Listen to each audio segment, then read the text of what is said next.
అపవిత్రతను, దోషాన్ని ఏం చేస్తారంటే భక్తిహీనత, నీలో భక్తిహీనత ఉంటే పర్లేదులే, దాన్ని అలాగా శుభ్రం చేసుకోకుండా, పవిత్రపరచుకోకుండా నువ్వు దాచుకోవడం వల్ల నీ బ్రతుకే హేళన పాలు, నీ బ్రతుకే అసంతృప్తి, నీ బ్రతుకే అందరి చేత ఏమనిపించుకుంటావు? మీరే చెప్పండి, చీ అనిపించుకుంటారు. అర్థమవుతుందండి? ఒకని పాపం అంట వాడిని అందరిలోనూనంట అవమానపరుస్తుందట.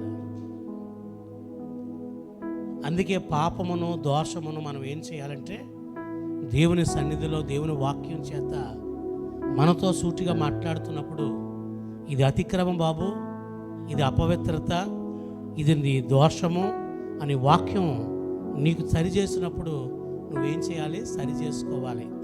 అందుకే దినకాల సమయంలో అద్దం ముందుకెళ్ళిన ఒక వ్యక్తి ఎలాగైతే తనలో ఉన్న లోపాలు ఎలాగైతే సరి చేసుకుంటాం చూడ, మనంతా డ్రెస్సింగ్ చేసుకున్న తర్వాత చక్కగా బట్టలు చేస్తే ముస్తాబు అయిన తర్వాత నువ్వు బయటికి వెళ్ళే ముందు ప్రతి ఒక్కరు, ఆడవారన్నా మగవారన్నా, అమ్మా నిలువుట అద్దం ఉంటే ముందు ఆ నిలువుట అద్దం దగ్గరికి వెళ్ళి ముందు చూసుకుంటావు, నీ డ్రెస్ ఎలాగుందో, నీ ముఖం ఎలాగుందో, నీ క్రాప్ ఎలాగుందో.